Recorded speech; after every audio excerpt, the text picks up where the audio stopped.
Bonjour à tous, on est vraiment ravis de vous proposer ce programme aujourd'hui. Donc on a la chance d'être dans les locaux de Novantia, dans le studio d'enregistrement de Novantia. Notre but c'est de vous faire connaître Novantia, notre école, donc de répondre à toutes les questions que vous pouvez vous poser. Alors c'est très simple, on a pris toutes les questions que vous nous avez posées pendant les différents salons et portes ouvertes et on les a triées. On les a mis dans 5 thématiques très précises. La première thématique est l'école, la deuxième sera le master, la troisième l'oral d'admissibilité, le quatrième la vie étudiante et le cinquième le côté pratique avec le financement et l'arrivée à Paris pour ceux qui viennent de province. Donc on va parler plus précisément dans cette séquence du master avec Madame Lézé qui est responsable académique des programmes Grandes Écoles, responsable du master de Novantia. On parlera aussi international avec Madame Gvatov qui est chargée de développement et de partenariats internationaux. Et on parlera avec un étudiant qui s'appelle Arthur, qui est en alternance à Novantia. Alors on va commencer par vous, Madame Lézé, avec une question qui est très simple. Pourquoi choisir le master de Novantia ? Alors, pourquoi choisir le master de Novantia ? Eh bien, d'abord parce que c'est Novantia. Novantia Business School Paris, une grande école, une école qui appartient à la Chambre de commerce Paris-Île-de-France.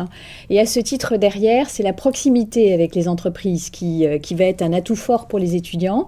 La proximité avec des entreprises de Paris-Île-de-France. Il ne faut pas oublier que Paris-Île-de-France représente un quart de l'activité économique du pays. C'est pas rien. Et cette reconnaissance des entreprises et cette proximité du master avec les entreprises, c'est un atout formidable pour les étudiants pour trouver des stages, des apprentissages et puis ensuite un emploi. Le deuxième, bien sûr, c'est son positionnement business développement. Alors, un business développeur, eh bien derrière, c'est une multitude de métiers, de talents, de compétences. C'est un métier extrêmement recherché actuellement par les entreprises. Alors, un business développeur, qu'est-ce qu'il fait ? Eh bien déjà, il est très ouvert, très à l'affût des innovations, attentif à l'environnement, attentif aux tendances de consommation, tendances d'achat, grandes tendances sociétales. Et puis ensuite, définir des stratégies de développement, des stratégies de business développement, qu'il s'agisse de stratégies entrepreneuriales, marketing et commercial, des stratégies à l'international, et puis il va les mettre en œuvre, il va cultiver son réseau, cultiver également des partenariats, et puis ensuite mesurer la performance des activités qu'il a menées. Donc c'est vraiment un rôle extrêmement précieux. Le business développeur est au cœur de l'activité de l'entreprise et au cœur de la stratégie de développement de l'entreprise. Et au cœur de Novantia, on comprend bien, puisque et au cœur de Novantia. Le master est vraiment tourné autour du business development. Et puis, vous me demandiez quels étaient les atouts du master. J'ajouterai également l'accompagnement des étudiants dans la construction de leurs compétences, dans la construction de leurs projets professionnels.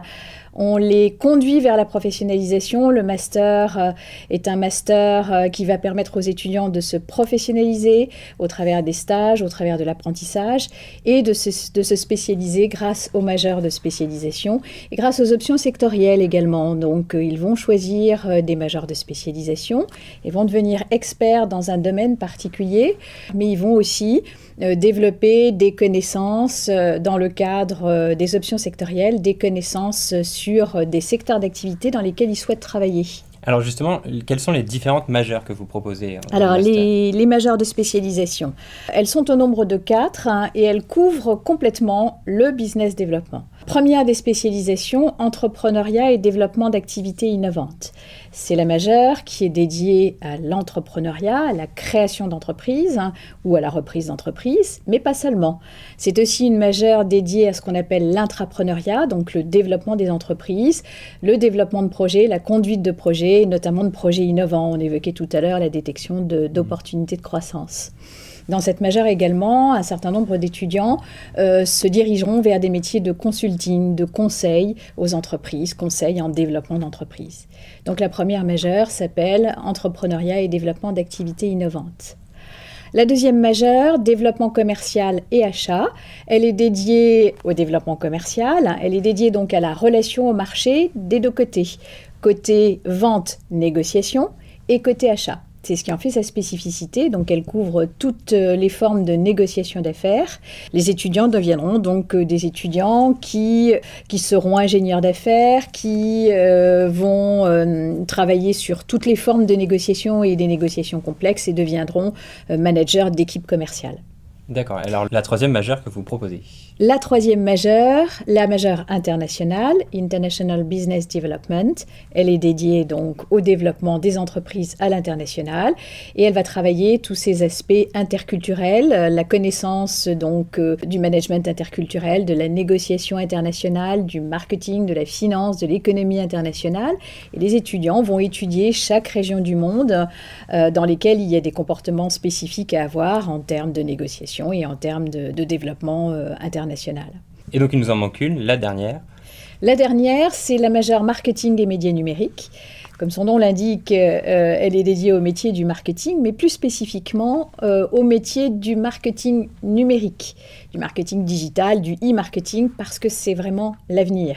Et les étudiants donc vont travailler au management des marques et au développement de stratégies marketing online et offline. Alors, on connaît maintenant les 4 majeures que vous proposez. Qu'est-ce qu'on fait en sortant du master de Novantia? Alors, le business développement va permettre de couvrir 3 grandes directions de débouchés.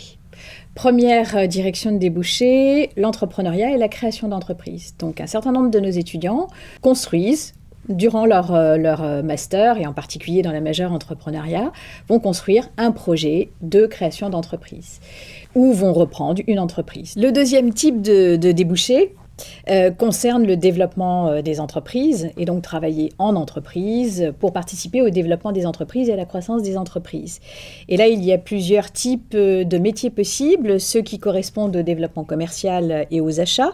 Et là, les étudiants vont pouvoir devenir des professionnels dans le domaine des achats et donc être acheteur international ou encore chargé d'affaires, ingénieur commercial, catégorie manager, sourcing manager, voilà des débouchés donc dans le domaine du commercial et des achats. S'agissant du marketing et des médias numériques, ils pourront devenir chef de produit ou encore chargé d'études marketing, chef de publicité, chef de projet web, community manager, et donc tous ces nouveaux métiers dans lesquels il y a vraiment de gros besoins en matière de marketing digital.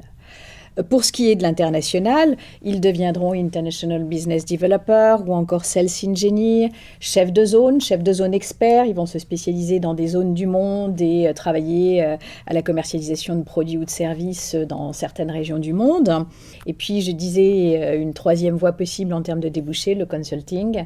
Et là, les étudiants vont devenir conseil en développement par exemple d'un jeune entrepreneur. Voilà un autre exemple de débouchés possibles après le master.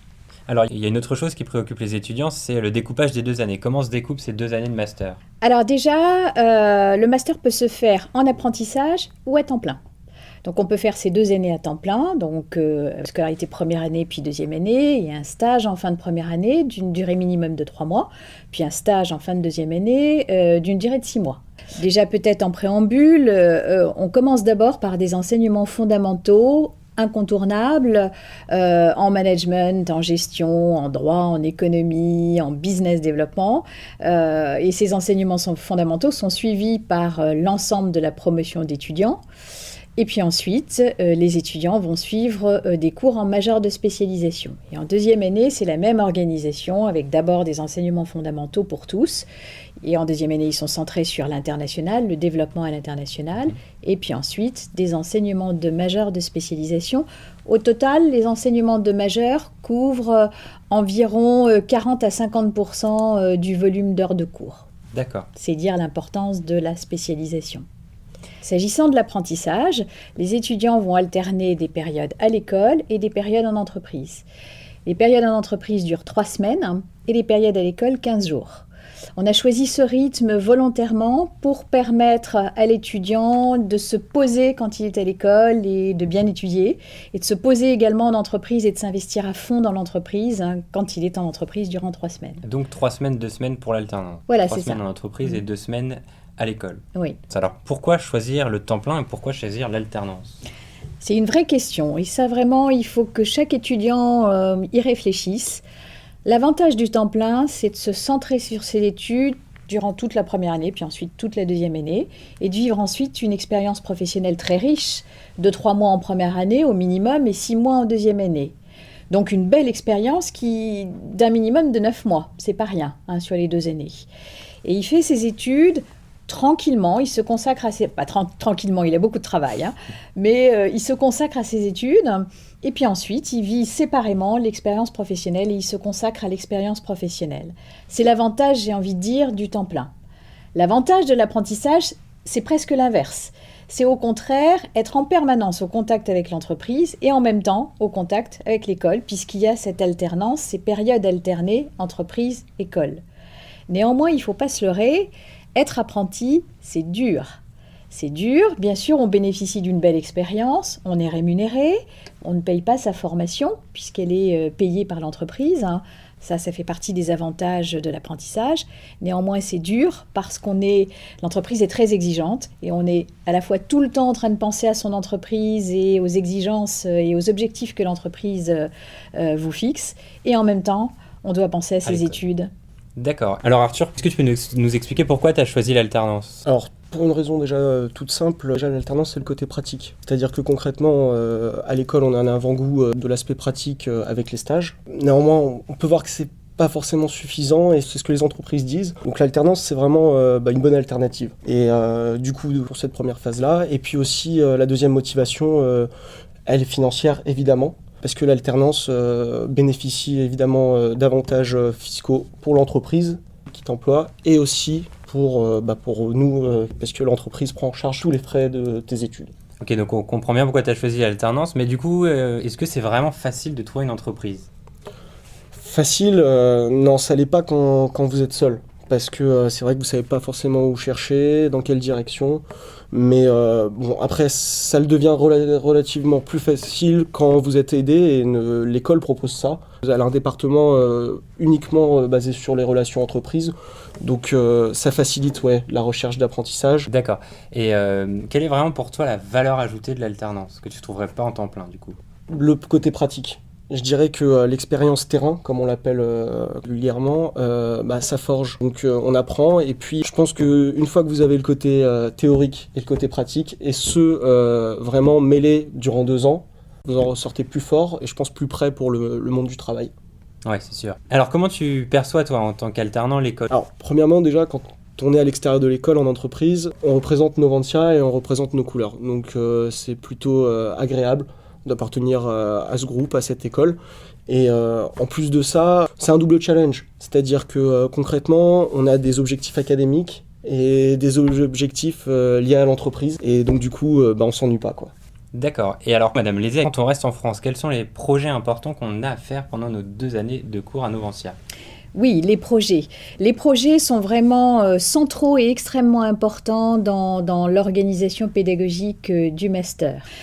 Ils ont de très très beaux projets avec de vrais commanditaires professionnels. C'est pas du faux, hein, c'est vraiment, on travaille avec des commanditaires professionnels, des entreprises. Hein. En première année, le gros projet académique concerne le business développement, bien sûr, le business développement des entreprises.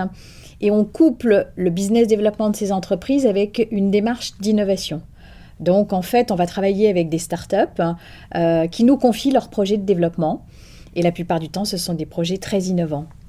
Et en deuxième année, il s'agit aussi de business développement, mais à l'international. Et là, les étudiants vont travailler avec des grandes entreprises à des projets d'internationalisation de l'entreprise. Et pour vous donner un exemple, cette année, les étudiants ont travaillé sur un magnifique projet avec Air France. L'année dernière, ils travaillaient avec les Galeries Lafayette. D'accord, donc on voit bien que les étudiants commencent dès maintenant à être des consultants pour des entreprises commanditaires. Alors, Madame Gvatov, j'ai une question pour vous à propos donc, de l'international. Comment partir à l'étranger ? La première chose qu'il faut savoir, c'est qu'il y a 4 mois d'expatriation obligatoire pour tous les étudiants du master, ce qui est en conformité avec le fait que le programme est le grade de master. Donc pour passer 4 mois minimum à l'étranger, donc il y a plusieurs possibilités. D'abord, possibilité de partir en expatriation académique, soit sur un simple échange, un semestre, ou éventuellement un double diplôme, on en a quelques-uns. Il est également possible de partir en stage, donc ces 2 options s'adressant principalement aux étudiants à temps plein. Quant aux étudiants en alternance, justement, ils ont la possibilité donc de partir dans le cadre de leur entreprise et de se faire confier d'éventuelles missions à l'étranger par ces entreprises. Alors, est-ce que c'est vraiment facile de trouver un stage à l'étranger, comme le disait Arthur tout à l'heure en France? Est-ce que c'est vraiment facile? Est-ce qu'on le trouve facilement, ce stage? Est-ce qu'on est aidé? Alors, c'est jamais facile. Mais effectivement, l'école a mis au point un dispositif d'aide aux étudiants qui veulent faire leur stage à l'étranger. Donc il y a une personne qui est dédiée à cette tâche et qui organise régulièrement des ateliers, qui a mis au point un système d'accompagnement assez individualisé, qui aide les étudiants donc, à trouver des contacts, des sources d'informations. Donc il y a une véritable aide, oui. Alors dans le cadre des temps pleins, quand est-ce qu'on peut partir à l'étranger en expatriation académique? Alors pour les temps pleins, il y a 2 périodes qui sont possibles. Soit le semestre 2, donc qui correspond à un semestre de printemps de première année, soit semestre 3, qui est donc un semestre d'automne en deuxième année. Donc ce sont les 2 périodes pour les étudiants en temps plein. D'accord, alors expatriation académique. Alors on sait que l'expatriation peut coûter un peu cher. Est-ce que ça entraîne vraiment beaucoup de coûts supplémentaires en plus de l'école et est-ce qu'on doit payer en plus l'école sur place? Alors non, puisqu'il s'agit d'échanges, donc notre tâche c'est de négocier des places pour des étudiants à nous, donc dans des universités partenaires. En revanche, il est certain que suivant les destinations, il y a le coût de la vie sur place qui peut être plus ou moins important. Parfois c'est vrai que ça peut être plus important qu'à Paris, mais dans d'autres cas, c'est aussi parfois moins cher qu'à Paris. Et au niveau des partenaires, il y en a beaucoup à Novantia, ils se situent où à peu près? Alors, il y a exactement, à l'heure actuelle, 84 accords qui ont été signés avec des universités partenaires. Autour de ces 84, il y a un certain nombre également de destinations qu'on essaye de développer. Donc, nous sommes en passe de signer également avec la Turquie, des établissements en Turquie, au Pérou également, enfin dans d'autres pays. Sur ces 84 accords, il y en a environ 45 qui sont en Europe. Il y en a à peu près une vingtaine en Amérique du Nord, Amérique latine. Il y en a, je crois, 16-17 en Asie. Et pour le reste, il y en a quelques-uns en Afrique, un en Australie, un au Moyen-Orient. D'accord. Alors sachez que vous pouvez retrouver toutes les informations sur l'international et toutes les destinations sur le site de Novantia. Une toute dernière question concernant l'international que je souhaiterais vous poser, c'est pourquoi le master est international à Paris? Alors, l'ensemble des enseignements est vraiment très centré sur l'international. C'est indispensable aujourd'hui. Et je vous disais tout à l'heure que la deuxième année, concernant les enseignements fondamentaux, quel que soit le choix des majeurs de spécialisation, est vraiment très centré sur des enseignements avec un focus sur l'international, sur des questions donc d'économie, de finance, de marketing international, de négociation internationale, de management interculturel et des questions liées au développement international des entreprises. Et ça, c'est donc un premier aspect de l'internationalisation du cursus. Le deuxième, on en parlait tout à l'heure, c'est l'expatriation. Et le troisième, c'est l'accueil d'étudiants internationaux à tout moment du cursus. Ils peuvent venir notamment sur 3 des semestres, premier, deuxième et troisième semestre, ce qui enrichit considérablement la vie des étudiants et ce mixage interculturel est vraiment très très riche. Donc ils sont vraiment avec les autres étudiants dans les mêmes cours? Ils sont avec les étudiants dans les mêmes cours. Les cours se font en langue anglaise, parce que la plupart des étudiants internationaux qui viennent sur Paris suivent ces cours en anglais. Et donc, ils sont mixés avec les étudiants français, ce qui crée une grande richesse interculturelle au sein des cours. Dans les couloirs, on parle anglais. D'accord. Alors, il me reste à vous remercier, Madame Lézé, Madame Gouatoff et Arthur, d'avoir répondu à nos questions. J'espère que ça va aider les personnes qui nous écoutent. Et pour plus d'informations, comme je vous le disais, n'hésitez pas à vous rendre sur le site de Novantia. Et je vous rappelle que vous pouvez écouter les autres séquences concernant l'école, le master, l'oral, la vie étudiante et le côté pratique. Merci encore à vous. Merci. Merci.